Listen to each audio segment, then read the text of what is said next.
Hello, everyone from... Oh, that's a bit of a voice break there. Hello, everyone from Chelsea Fan TV. I hope you're all doing very, very well. Welcome back to another episode of the Day After Pod. This is the day after Chelsea beat Fluminense 2-0 in the Club World Cup. And we are now into the final of the tournament. I shouldn't have booked my flight home. I'm back in England. I should have stayed out there, but I am back in the UK. But listen, good to have you boys on for this episode. Big up to you, Kev, Lewis, Charlie. Good to have all of you on. I mean, how are we feeling after that one? Because that was quite something. Feel Yo, good, we're mate. one game away from being world champions for 4 years. I feel great. Mate, get me that gold badge on the chest. That's all we want right now. That's all that matters. Yeah, mad really, because I don't think any of us would have said a month ago, we'll make the Club World Cup final. I think we all thought, we'll be out in the last 16 because we were scheduled to meet PSG if everything went to plan. But you know, footballs don't always go to plan, and that loss to Flamengo has basically put us on course for the final. So yeah, we had a bit of a meltdown afterwards about it, but if we hadn't have lost, we probably wouldn't be sitting here delighted to be in a final. I'm starting to believe that we lost against Flamengo on purpose. It makes sense, doesn't it? Look at the run we've had. Oscar 3D chess. I mean, to be fair though, the only reason we didn't, also Benfica helped us, because if Benfica didn't beat Bayern, we would have faced Bayern in the last 16 anyway on our side of the draw. So Benfica done us a favour as well. Don't forget Al Hilal. And Al Hilal, yeah. So people say, we've had a favourable run, but at the end of the day, the teams around us have flopped as well. So yeah, you've got to beat the teams in front of you, which we've done. But the only game that's been a bit less. The Flamengo game wasn't the best, but you never know. You never know. They could have just lost on purpose. You just never know the way they're thinking, because we did rest a couple of players that game. It makes sense. We're in the final. That's it. There's not people are going to give us our stripes. One more game to go. I think it will be PSG.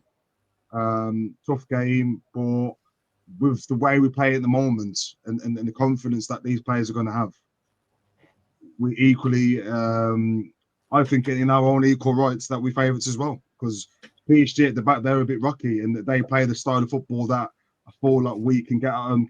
They play a high line. They like to keep the ball. We've got the place to break them down. So I'm not scared. I'm not scared at all of PSG. I feel like we can go in that game and give them as good as what they can get. So yeah, confidence, positive, and all the fans. I'm sure a month ago, like Charlie said, would never ever dream in a million years that would be sitting here saying that we're in the final. And here we go. Sunday, it's going to be a good day, hopefully. I mean, I'm really looking forward to it, because this is going to be a real test of how far this team's come. We're going to be facing one of the two best teams in Europe. You know, one of the last two. Those are the last two winners of the Champions League this season and last season. This is going to be a real test of how far this team has actually come. But, you know, even in the space of from finishing the season to get into this final, there feels like there's something different about this team. It feels like there's even more of a togetherness. It feels like we're a very good unit. It feels like we're difficult to beat. And it feels like we've got that, I don't know, it feels like something's clicked to me. We've just got that winning mindset. And maybe we need to give our guy, Willie Isla, some credit. The rugby league guy who got criticised for coming in. We all bantered him and whatnot. Oh, they've employed some rugby bloke for winning mentality. Maybe he needs a little bit of credit as well. Yeah. I'm not gonna lie. I saw that video of him doing the hacker in the dressing room. A lot of people took the piss out of that video, and they were like, "Oh my god, this is embarrassing. It's a joke." No. I was like, "Well, it doesn't seem like he's doing a bad job in that video. Like, he's off. We won a game. Like, yeah, that's what I'm saying. Like, we've obviously got to understand that all sports, there's transferable attributes in all sports. You could be a good coach or good player in one sport and take those attributes into another sport. There's nothing wrong with that. So when we brought this, I think a lot of us in the moment sat there and thought, "What the hell?" Yeah, I'll say myself included, because it was a bad point in the season and everything. And then we just found some random brother, I think near deadline day, when we were looking for a striker, and we just got some random guy who just retired from rugby to do some like, was it mental support or some shit? Yeah, like mentorship or something, Mental and winning coach. mentality. Yeah, Yeah. I'm thinking, what kind of woke nonsense are we doing? Just buy me a striker. Yeah. But you know what? Cool. Yeah. They know better than me. And I'm glad. Like, this is what I want to feel like. I want to feel like a fan sometimes. I don't want to feel like I know more. So, fair play to Willie Isa, man. You've proved a lot of people wrong. And you can see the mentality growing on these players week in and week out. Do you know what? We talk about, like, how last season, you know, we felt defensively was probably the weakest part of the team, right? We were still sort of, I think we're in the top 3 or 4 best defensive records in the league. And then continuing into this tournament, we've been so good defensively, whether it's been Trev and Colwell, whether it's been Tosin at the back, whoever it's been, we've been a really hard unit to break down defensively. And, you know, that's something that I think Maresca deserves a lot of credit for. And that's something that the back 4 unit deserves a lot of credit for. Because that defense from all of us at times this season has come under criticism. Some of it warranted, maybe some of it a little bit over the top. But I actually think now, obviously, hindsight's great and development's great and whatnot. But we are a lot better defensively than what we're given credit for. And I actually think our defence is pretty good. I'm not saying that we don't need maybe another top-class centre-back to come in, possibly, but players like Chalobah, players like Tosin. Hey, I'm a few games away from it. I won't front. Yeah. Like, right now, I'm low-key thinking, like, look, just get me a competent goalkeeper, bro. Exactly. That's more important. And that's even in spite of him. Yeah. You see what he did yesterday? Hey, lay out of his box and got nutmeg in the first half. Yeah. And we're still doing well with this bum. Yeah. Go get me a goalkeeper. I might fuck off the centre-back search anyway. I agree with you, bro. You make a good point. You know, arguably, if we look at this objectively, a new goalkeeper is far more important than bringing another centre-back in. I think if you bring in a new centre-back in, right, sticking with the same goalkeeper, it's not going to make as much difference as leaving the defence as it is and bringing a better goalkeeper in. That's going to make a bigger difference for us. So I think that's where our focus and concentration should be, as well as bringing in an alternative for Cucurella at left-back, because we've got no one. Left-back and a goalkeeper has got to be in priority. Even though we've got that many centre-backs on the books, I feel like we need to shift a few first. Like Louis said, Sanchez has always got a balls on moment. As much as we do well defensively, there's always that one time in a game where Sanchez is going to fuck up and he's going to concede a goal. And that would have been a goal if Cucurella hadn't been alert and continued his run. Yeah, he was defensively aware and he preempted the situation. He could have easily just thought, Sanchez will come and deal with this, I'll leave it, and it would have been a goal. So he deserves credit as well for being aware and continuing that run, probably because he knows that Sanchez is going to probably fuck something up. So he thought, I better just continue my run in case. There you go. I agree with you, boys. I totally agree. Because I was speaking about the game earlier, and like it's kind of difficult, except I mean, if you look at the starting players, you can't really say anything negative about anyone. But then you say Jackson was poor and Sanchez. Like, I don't even think Sanchez has had a bad don't forget Noni. That brother played like he's waiting for a move. But we know that he's gone though. We know that Madueke he's kind of mentally checked out. We know that he's agreed personal terms with Arsenal. That move's going to happen, providing we can agree a fee. So I think when someone's basically playing and they're gone, I was kind of like out of sight, out of mind for me. I'm not really that interested in what this guy's doing anymore because he's on his way out.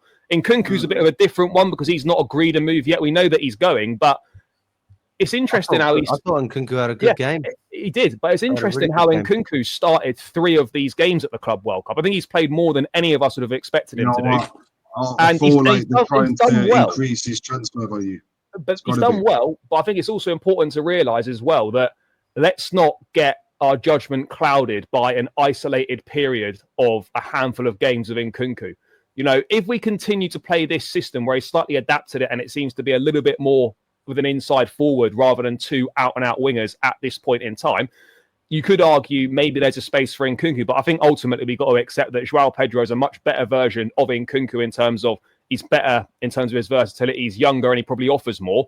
We've got to move Nkunku on regardless, in my opinion, and we shouldn't be fooled by a couple of games, even though he has done well and he deserves credit for that. Yeah, but do you not think that Nkunku's been playing in a different position? He has played slightly differently, yeah. But that's why he's playing better. Probably is.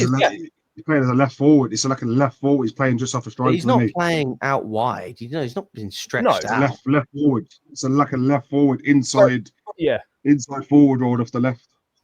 And I think suits him perfectly. Like I think it's a role which works really well. And he was really involved in that game. Could have easily scored 2 goals. I mean, both things can be true though, right? He can be benefiting from the slight tweak in tactics in the final third, but it can also be true that maybe he's playing because this is an opportunity for him to put himself in the shop window, because we know there's not been too many suitors sniffing about. This is an opportunity to showcase what I can actually do and maybe make the clubs that are interested, your Bayern Munich, potentially Man United, and maybe others, think, actually, do you know what? There is a player in this guy, and he can still do it. So I think both things can be true. He's benefiting, but also I think he's performing to a level where he's trying to get himself a decent move as well.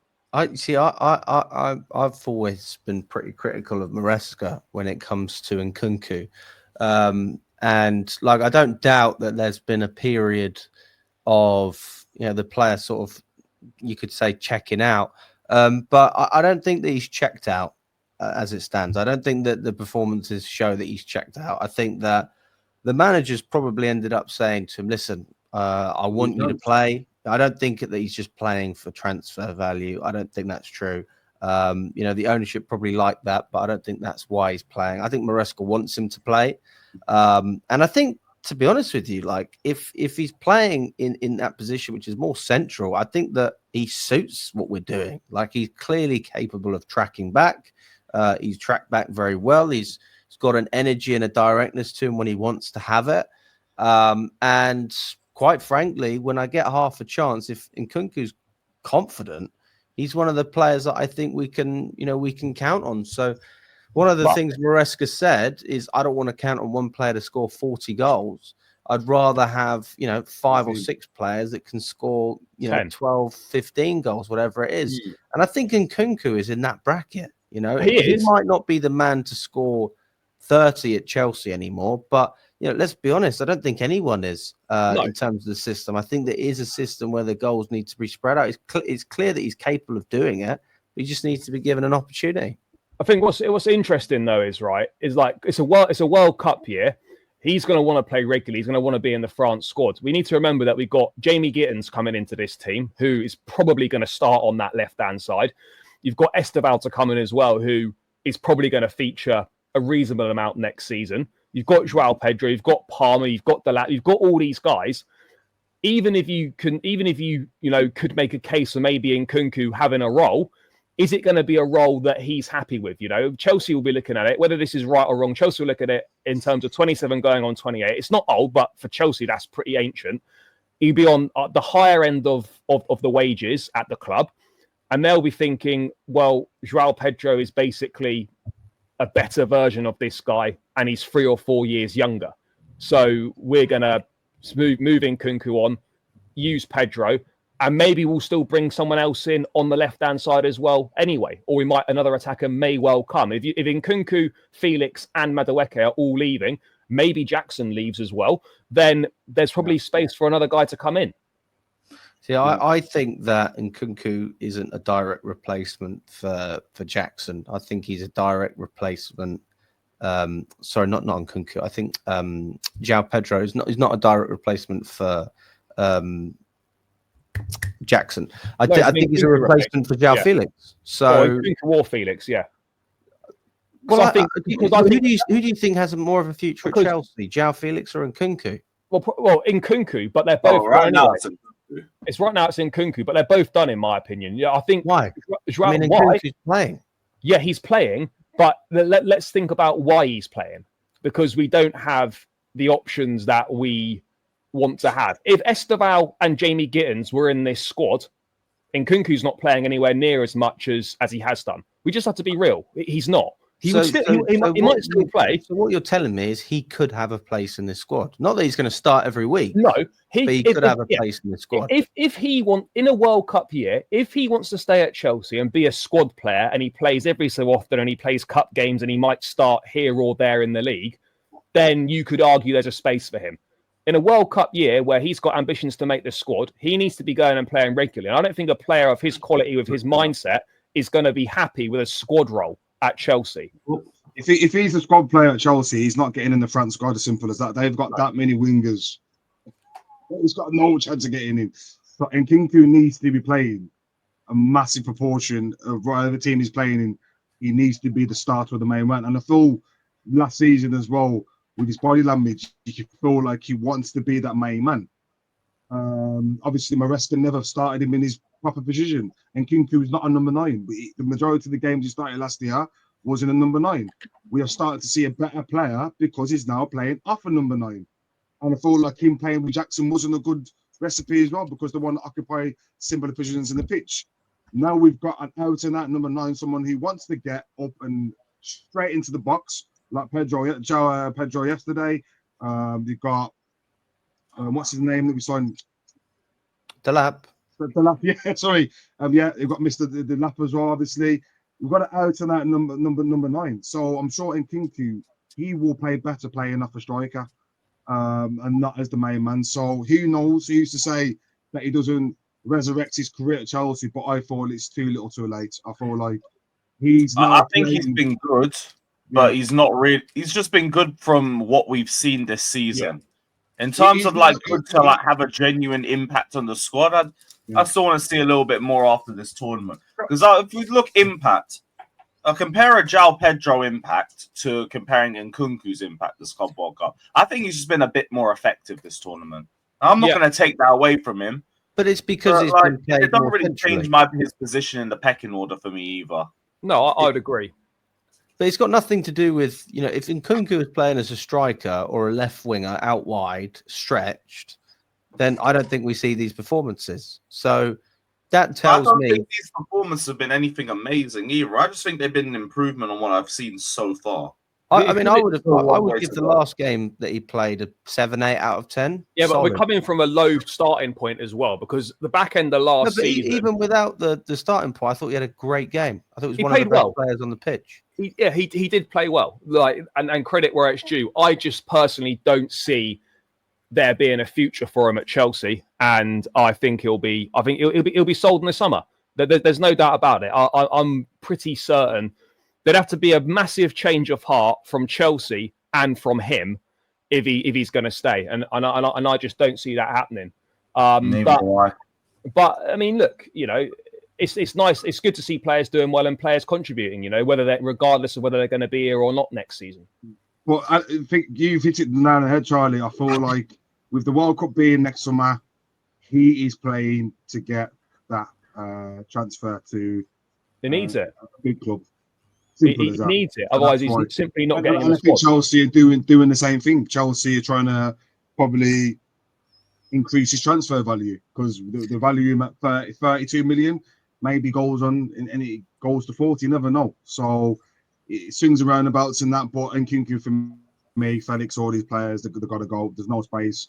Too little too late. If they wanted to prove themselves, they would have proved themselves. They've had 2 seasons to prove themselves, both of them. It hasn't worked. Let's move them on and get these younger, fresh blood into the team, with Gittins and Estavio. Yeah, I totally agree with the João Felix argument. I just don't. I think Nkunku's got more to give. To be honest with you, if he is played more centrally like he was yesterday, then no argument whatsoever why he can't make an impact, and quite easily could score 15 to 20 GA, even rotating. We saw what he could do in the Conference League. He scored a lot of goals. One of our best goal scorers last season. A lot of people didn't want to give him credit for that. And that was playing as a striker, which is not his best position, and a winger at times. So, I think that he can do a lot more centrally. I really do. And I don't think he's been played just to get his transfer value up. I think the club probably liked that. Don't get me wrong, because that opens up options if he does well. But I don't see his value significantly increasing because of this tournament. No. But if you're telling me that we've got Esteval coming in, Jamie Gittins, I don't think those guys are playing week in, week out every single week. I think they will get a lot of minutes. This is one of those prime cases where I don't want to compare us to Man City or Pep Guardiola, but I think that's what Maresca wants. He wants to be able to rotate his players and chop and change all the time. And having an Nkunku in there is going to help a lot. And I think Nkunku hasn't broken that relationship. João Felix, that relationship is finished. I understand where you're never wanted him. You got to think last season with Nkunku, the drops and the way he was moping around, and but why? You don't want that. Why? He's not. If he's not the main man, that's what you're going to get from Nkunku. You don't want that in your dressing room. But Kev, no. It's got nothing to do with him being the main man. He was played in the wrong position. No, but you could. All right, being fine. Misutilized. You can say that. And let's be honest, mismanaged. But you can say all those things, right? Regardless of that, fine. I wouldn't say mismanaged. But I wouldn't say mismanaged either. But you can say whatever you want, right? But the way it was managed for the players' development, beneficial. But the point stands. Bro, he was meant to be another versatile forward that couldn't play in versatile positions. That's on him. Yeah, the point stands, right? That regardless of where he was put on the pitch, his performances were nowhere near the standard. So he getting locked up by Rico Lewis. Come on, man. They weren't near the standard of performances. You can make a point, and I wouldn't disagree with it to a certain extent that he wasn't played in a favourable position. However, when he was put on the pitch in whatever position he was in, he reached nowhere near the standard expected. Nowhere near. I mean, that's like saying that Reece James hasn't performed, but he's been playing as a centre mid. We know that he's not going to perform as well as a centre mid. Totally different. No, totally different. What do you mean? He played as a centre mid in the early days of his career. Defensive player to me forward, totally different. He's a versatile right back. From a striker to. How about this? Reece James and midfields look better in the Conference League than Nkunku up front. Yeah, he is. Well, GA would say that Nkunku performed quite well. The GA argument against a midfield. Come on, man. That's how else do you describe a striker? Versus how midfield, else do you describe it? GA-based analysis. That's what strikers are supposed to do. No, we're talking about performance. He's go to his game and looked like the whole garbage. idea is just supposed to score. In the midfield hasn't looked bad. And I'm not sitting here. GA-based argument between a midfielder and a striker is going to be biased from the start, and you can't expect Nkunku to be as good as a striker or a left winger as you can when he plays more centrally close to that. I can in the Conference League, and he did. The Conference League is full of like 80% garbage teams. Scored goals though. Literally, and I'm telling you, his performances were crap, and they weren't better than James in the midfield. He got wild penalties in most of those. But he still managed to get the ball in the back of the net, which was the bare minimum. Disingenuous penalty hype, brother. Come on, let's not do this. I think pretty sure he missed a pen in the Conference League as well. Legia. Yeah, Legia also. Yeah, remember that one. But no, I think he's got more relevant anyway. He won't be here next season. He's done. By the way, guys, can we just say that? I mean, I think that Robert Sanchez, by his standards, has actually had a very good tournament. No, bro, he's shit. No, but this is the thing. By his standards, that's not anything to do. And when he does get expected worse. I expect. That's literally what we've just said about Nkunku. I won't go there, bro. Yeah, bro, we can't be doing up. But for his standards, he's performing well. No, but his standards had a good game, irrespective of standards. No, his standards have been in the bin all season. Yesterday, he had a good game. You have to agree with me. Yeah, again, not by his standards, by any standard. By his standards, standard. He was good on the ball. He was still frustrating off the ball yesterday. No, he tracked back. At times, not regularly enough. There was times where he was still getting walked past in transition, and he was still walking back. I think it's very harsh. Well, I mean, he's not going to be here next season anyway, so it doesn't really matter. I mean, I think with Sanchez anyway, it's like, no. Just get rid of this guy. Yeah, we can't be doing season 3, Robert Sanchez. He's still hoofing the ball out for throwing, and then even in the first half, late to come out, and he needed Cucurella to clear the ball out the line because he's still got nutmeg. Lapses of concentration. There's so many more positive aspects over this tournament than Rob. We've just been getting through with him. Yeah, but that's my point. Like, we haven't had a bozo moment that's cost us yet. That's why I think he's performed well to his standard. There's always been a mistake, but it hasn't cost us yet. Didn't touch that wood. One more game about a mistake. Man. I don't want him to fuck up in that final, man. I mean, if we were serious, this game on Sunday would be his last game for the football club, but it won't be.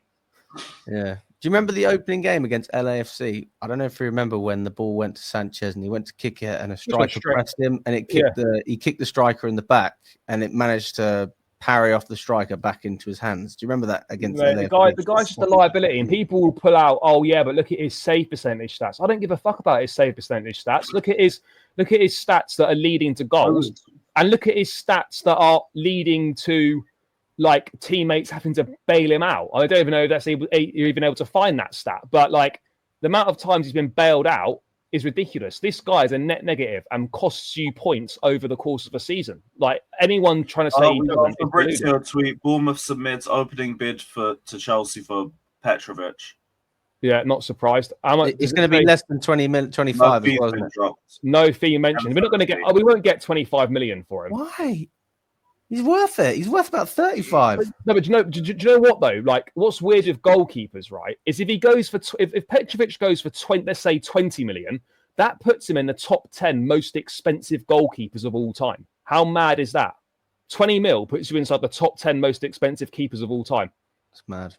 Like goalkeeper, for some reason, big fees for goalkeepers is just not a thing. Or is not a consistent thing. Yes, there's been Kepa and Alisson and whatnot, but spending 25, 30 million pounds right on an outfield player is. Does that mean Robert Sanchez is in the top 10 because he was 25? He was 20, I think, because it was 5 add-ons. He'll be in the top 10 or 12 most expensive keepers. Yeah, at 20 mil. I didn't know that. Yeah, but the bar for goalkeepers it seems to be different, and I don't know why. It's because you got to think goalkeeper's only one position on the field. That's it. It's just one position in the field. So there's a lot less goalkeepers in the game than outfield players, and they get paid just to save goals. Like the majority of the world class keepers can save you, but how many world class keepers can you count right now? I can count them in one hand. I mean, I would put Petrovic on the list of goalkeepers who I think can be world class. He could be, yeah. I think there's a good argument. We said that about Kepa, didn't we? No, but Kepa didn't do what Petrovic was doing. You know, especially when he come to Chelsea, he performed to an exceptional level. And then he had some of the best stats for Strasbourg last season, especially in terms of distribution. One of the best goalkeepers in Europe. That was one aspect of his game he really improved. Good penalty saver. Decent with his hands, good shot stopper. Like, I don't actually look at Petrovic and I couldn't tell you a weakness.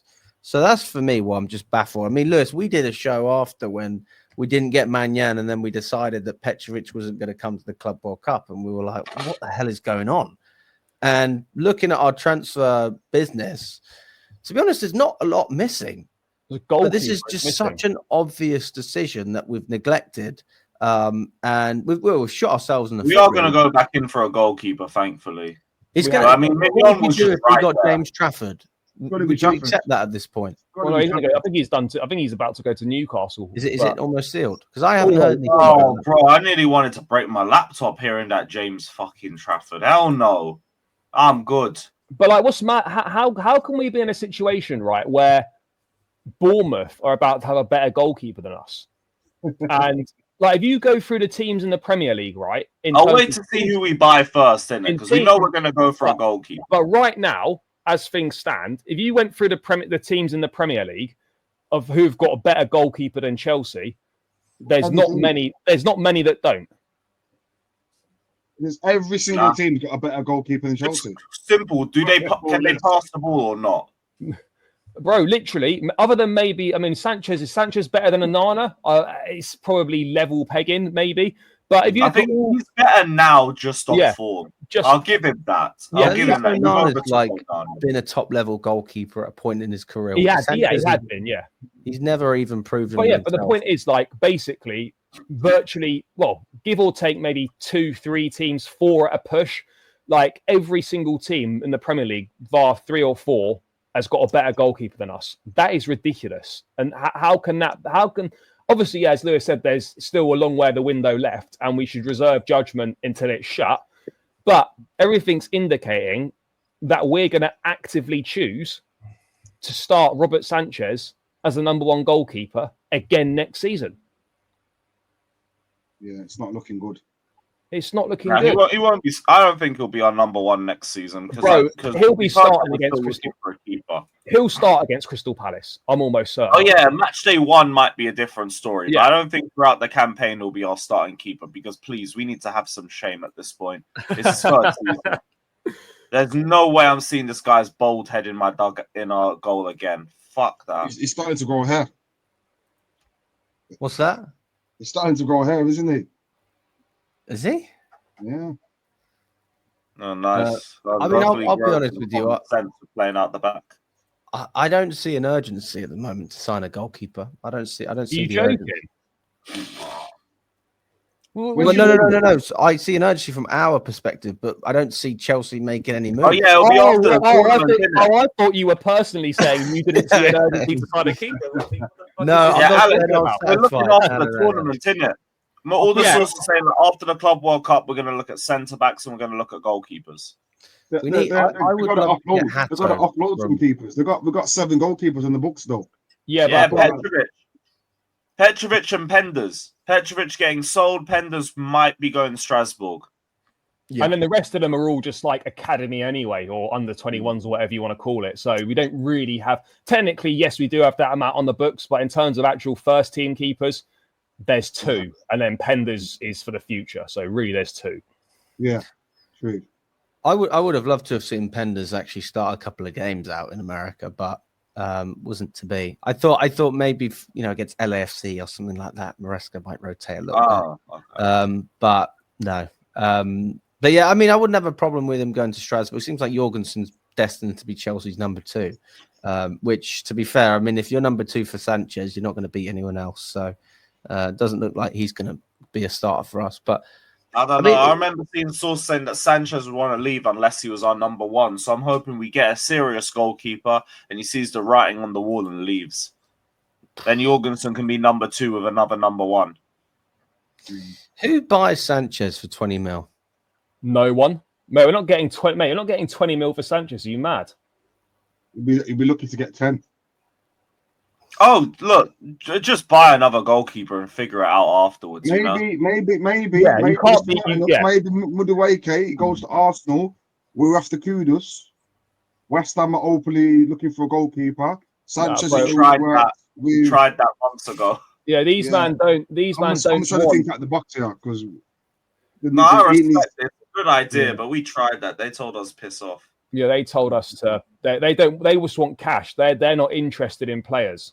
Yeah, it's true because they need to generate some funds as well. I think that Kudus will probably end up going to Tottenham, to be fair, but I mean they are messing them around with negotiation. But I think that will get done eventually.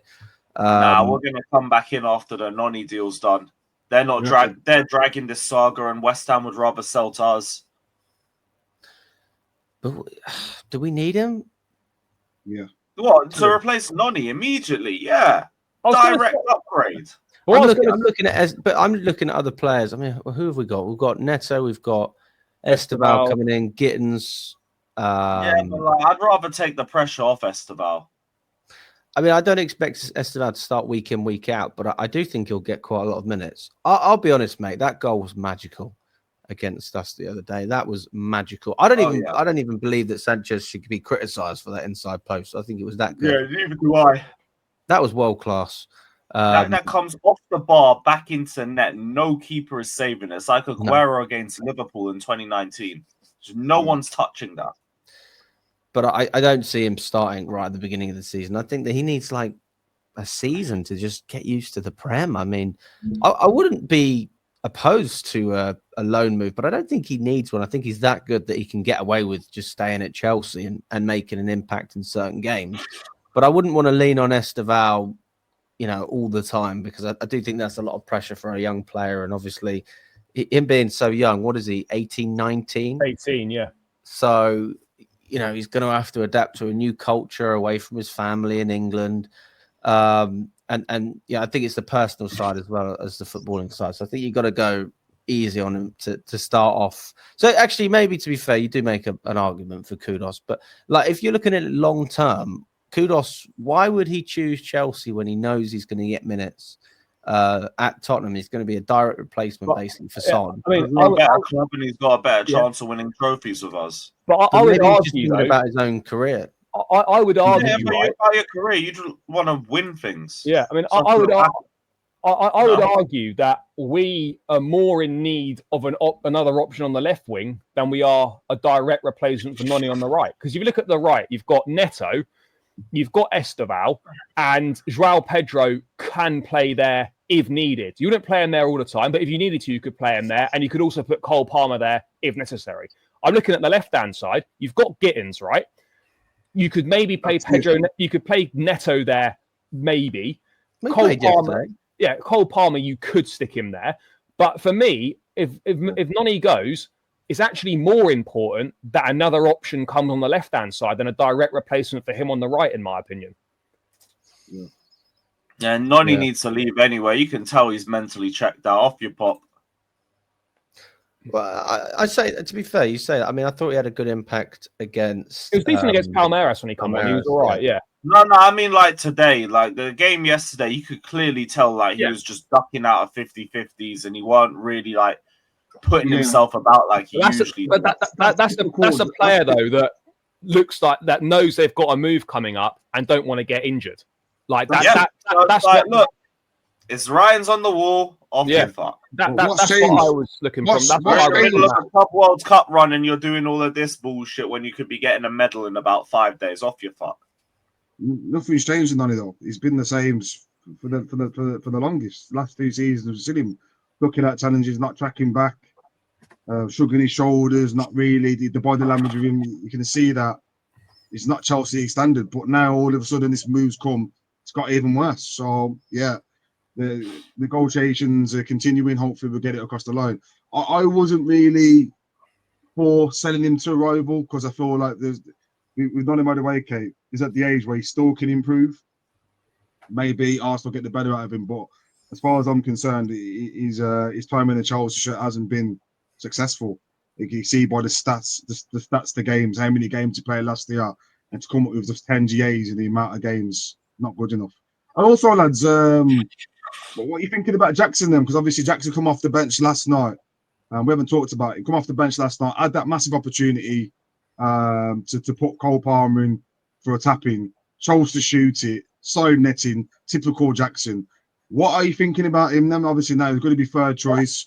Do you feel like he's going to bring that negative aura to the dressing room? Do you feel like we should move him on, or do you think we should keep him? Not even that, but it's just, look, you further down in the pecking order, man. João Pedro's changed my life so far. You pick up, get carried away, man. A good run and everything. Yeah. I still think you're going to be amazing in a few years, but for now, you're my number 3 pick.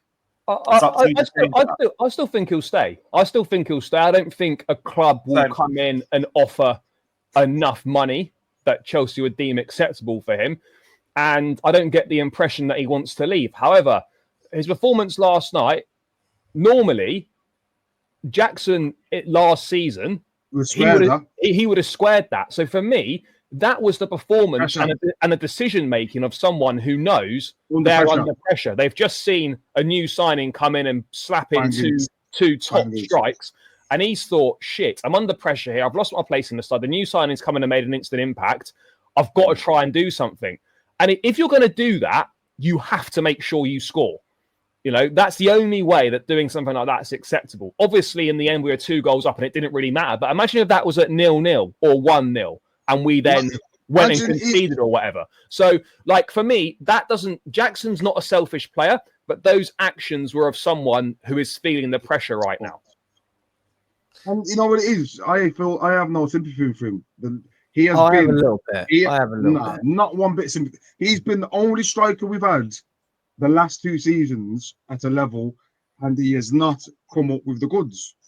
So now we've looked at better options in Delap and Pedro, and I think they're going to come perform. So it's his own fault.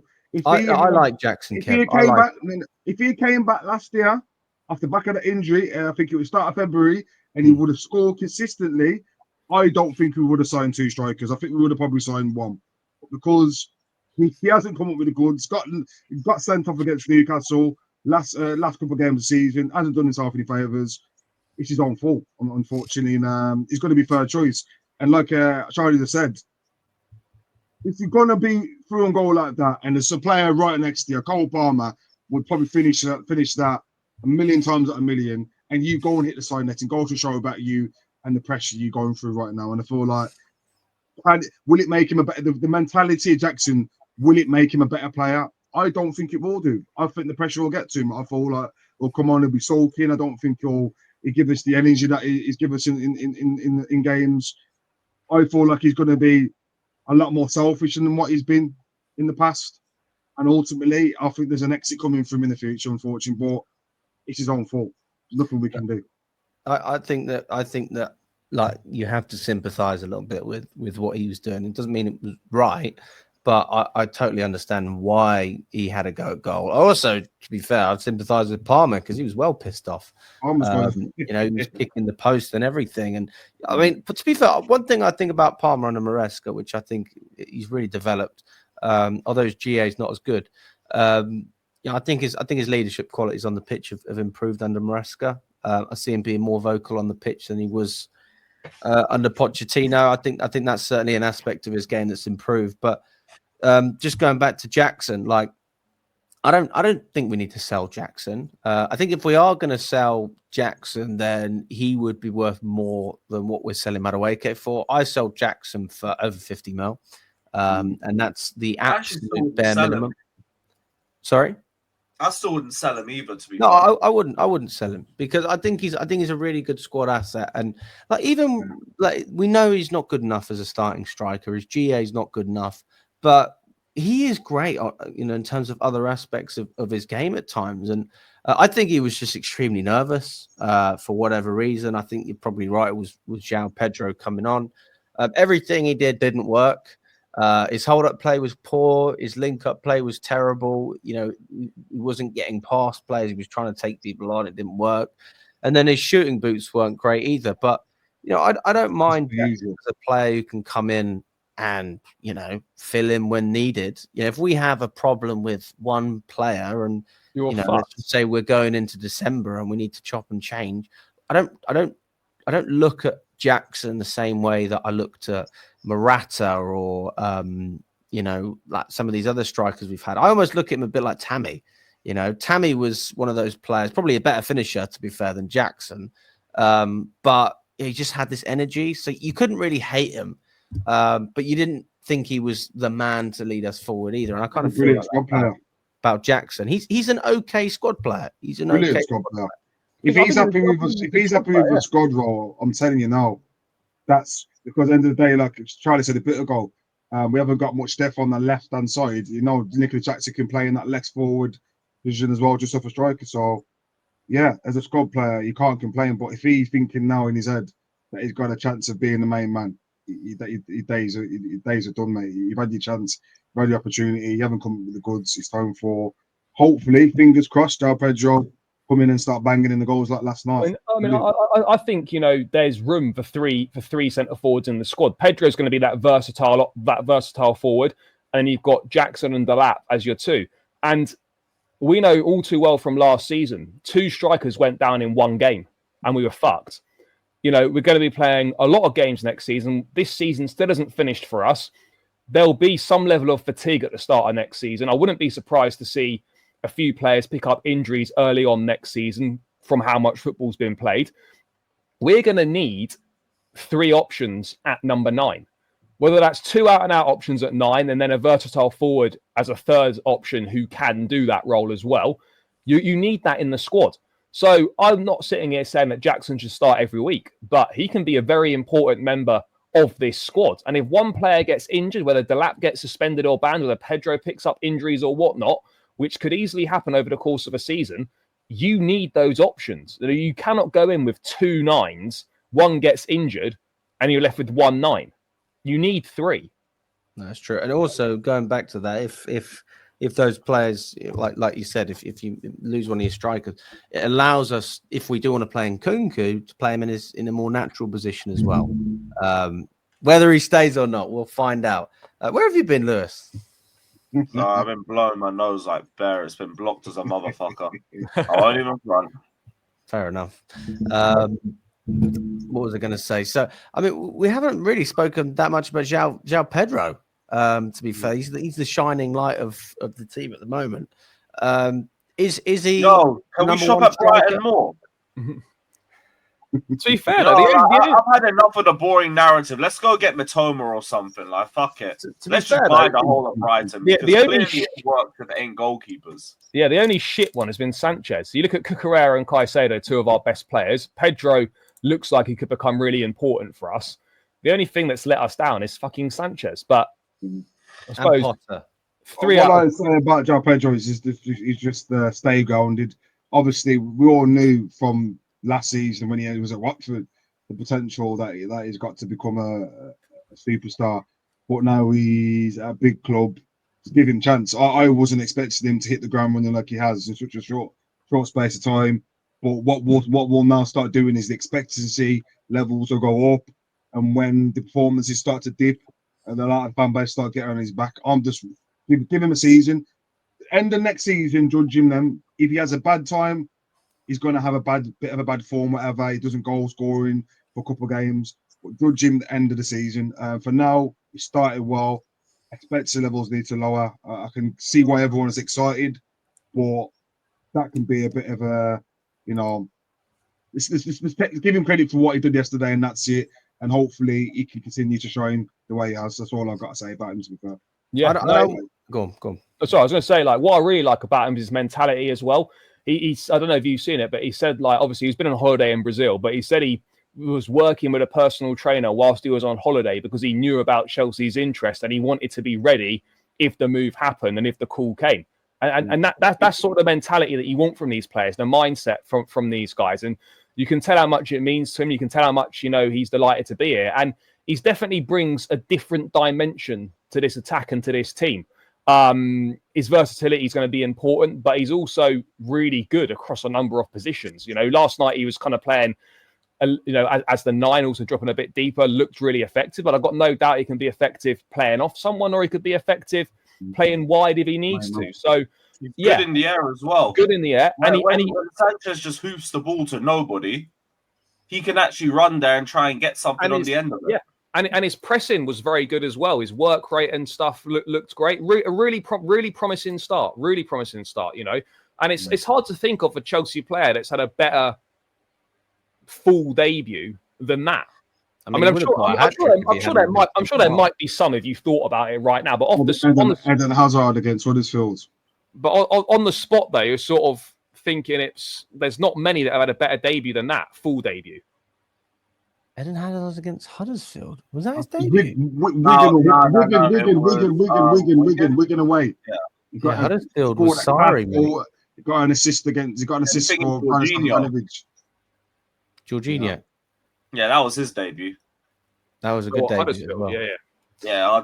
He's made a great impact, and now, there's a genuine decision to make in the final. He's basically made himself undroppable after that performance. Damn straight. Like Delap, he's not been amazing the last couple of games. It's still early, don't get it twisted. Yeah, but I think compare it to the impact that João Pedro had. Look, he had me at halftime with people in the chat asking about Jackson. I was going, who?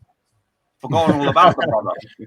I'm like, yeah, João Pedro, this is the intro. These are the standards you want to drop from the start. Yeah, you could start the final. You were on a beach chilling a week ago, and you're out here outperforming the rest of my night. Literally, last Wednesday, right, was when we officially announced him as a Chelsea player. And a week, literally, he's been a Chelsea player for 1 week, and he's already had an unbelievable impact. And do you know what's good now is it's just options. If you start Pedro down the middle and it don't really work out, you can throw a Delap on to try something different in terms of a more physical approach and whatnot. Or you can put a Jackson on if you want. You could even stick Jackson out on the left-hand side and have a Delap in the middle, or have a Pedro in the middle. That's the one thing I would like to see. Maresca's made some tactical tweaks and they've worked well, and I like it, and it looks exciting for next season.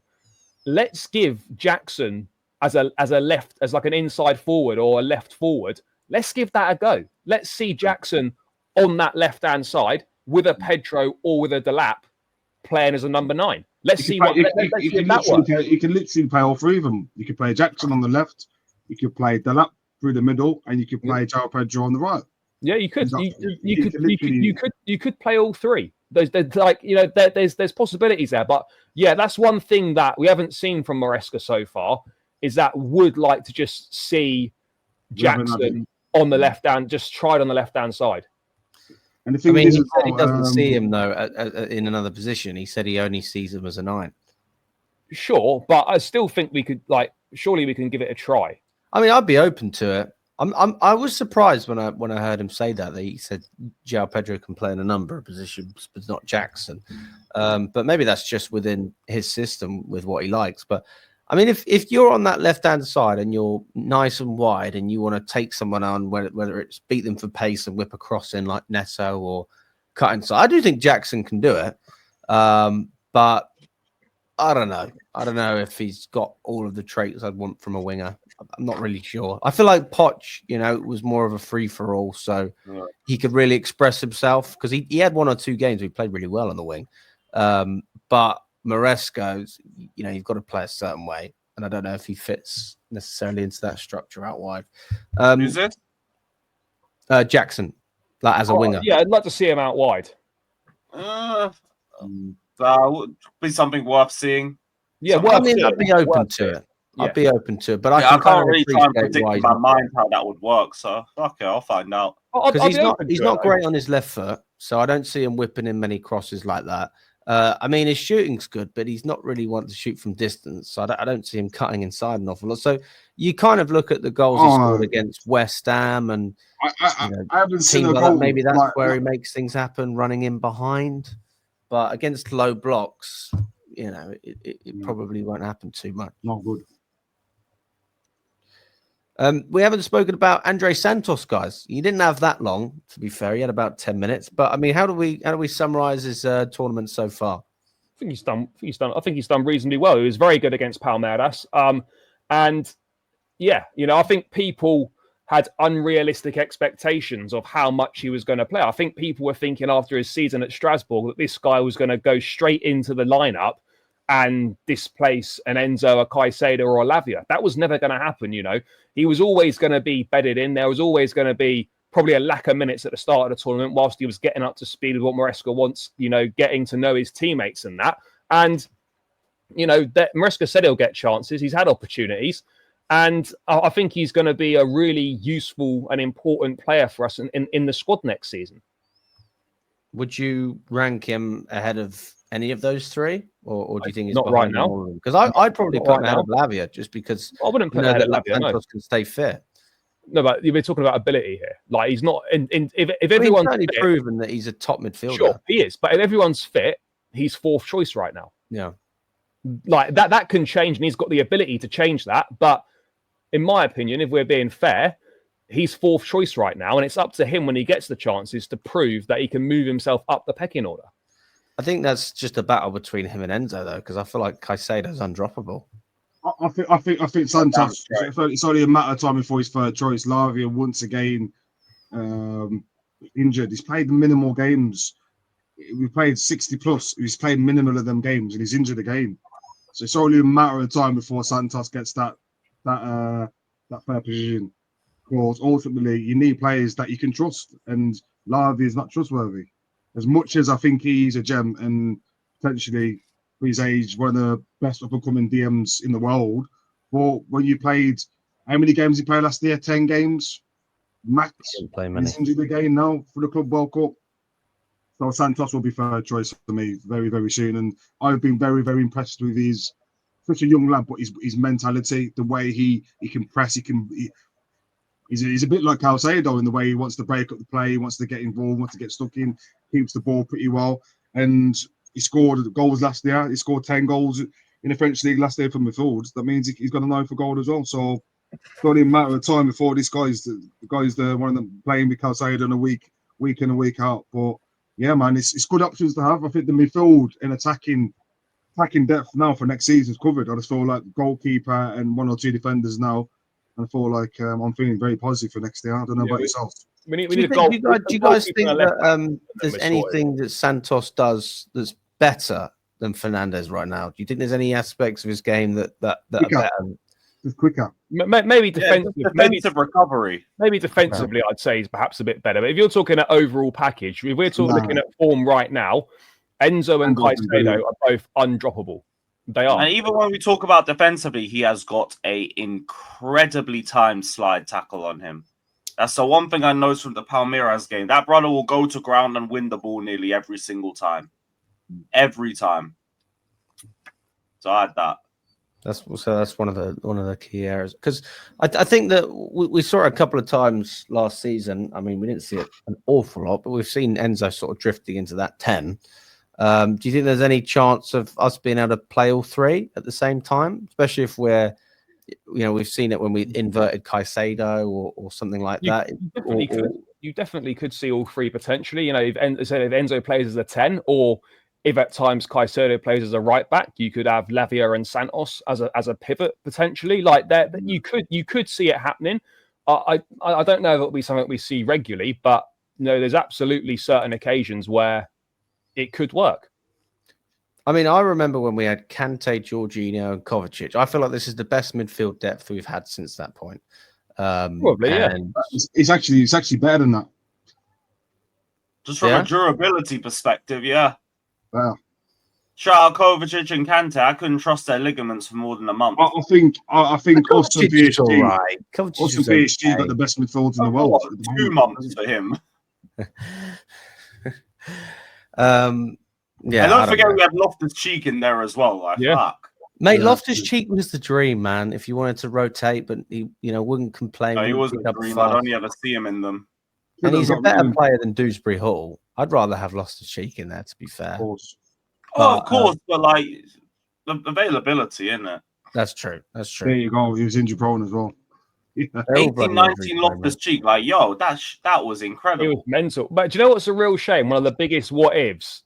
If Ruben hadn't got that injury in that shitty charity game before the Europa League final, Achilles in that charity game, and I don't mean shitty charity game as in like bad cause, just like in terms horribly timed, wasn't it? Yeah. Horribly timed.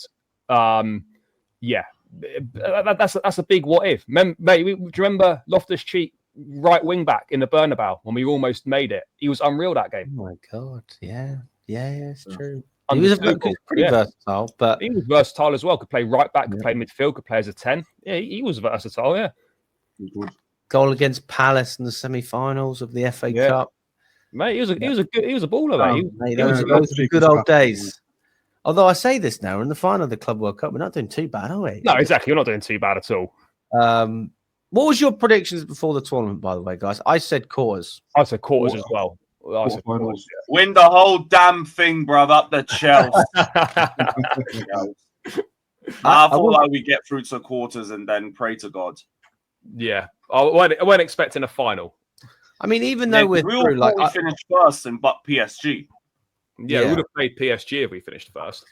But like, I know people take the mickey out of us for playing certain teams, but Fluminense were unbeaten before they played us. Benfica beat Bayern Munich. Like, we've had to beat good opposition. You can only beat. That's all waffle. A week not from you, from the rivals, because a week or two ago it was all, the Brazilian team's underrated. They're cooking everybody in the Club World Cup. They're unbeaten. All of that. Inspire playing all of the games in the last 12 months.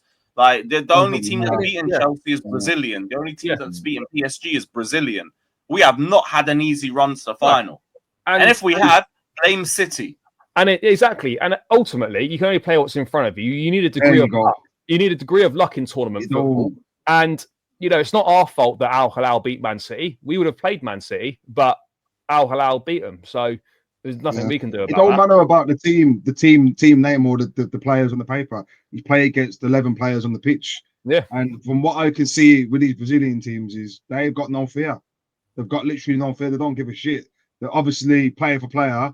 They're not as higher caliber the players that we've got, but it's not like they're scared to get up the pitch and make things happen. And that's what we've had to come across. Flamengo taught us a valuable lesson, not to underestimate the teams that are at a lower standard, and they beat us convincingly. So when people keep saying, we've had an easy running, nothing's when you're in a club World Cup, all these teams are there through merit.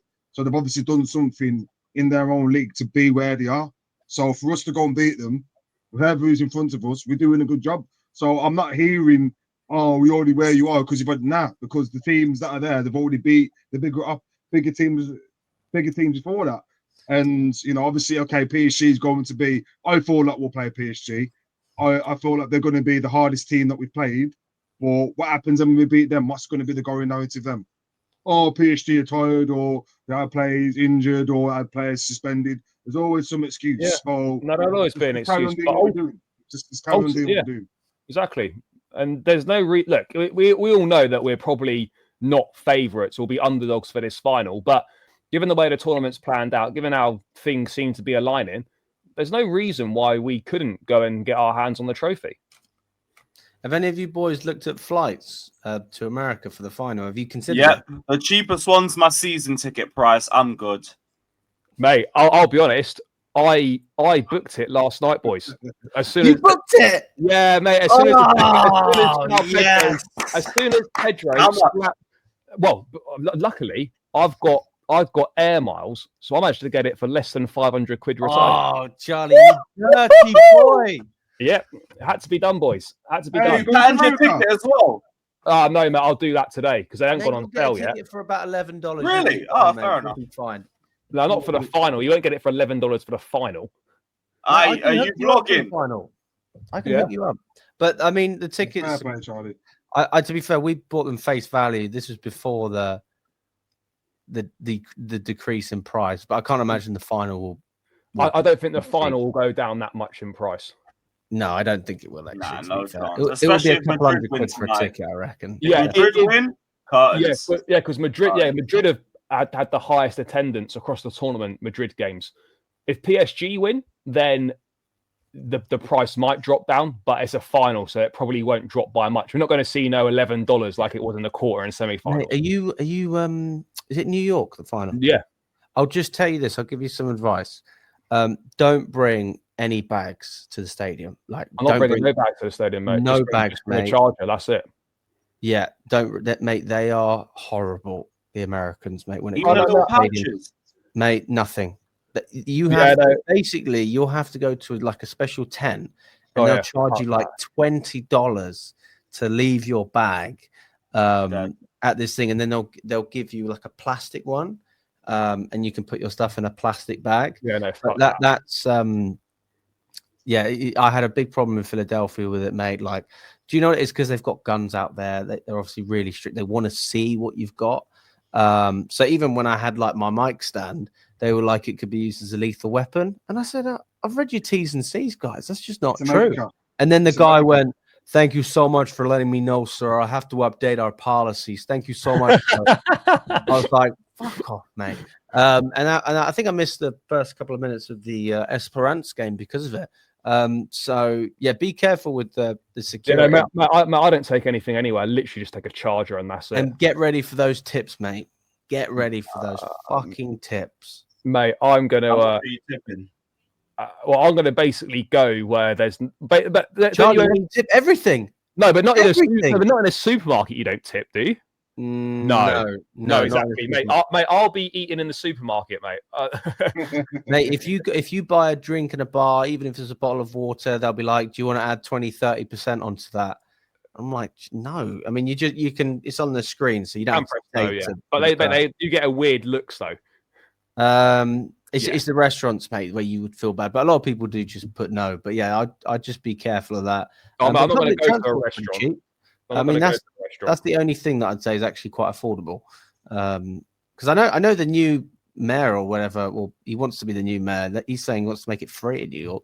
So it must already be pretty cheap as it is. But in Philly, it was like $2.50 for me to get a train from Central. Yeah, mate. The public transport is not really expensive. Well, I'm only going for 3 days, so I should be spending minimal money.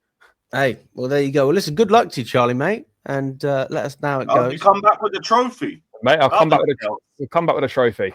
Oh, that's brilliant, man. Well, listen, guys, we're going to wrap it up there. Big up to all of you. Appreciate your time. Subscribe to Charlie's channel. Subscribe to Lewis's channel as well. We'll leave the links in the description. Subscribe to Chelsea Fan TV And we will catch up very, very soon. All the best, guys, and enjoy the rest of your day.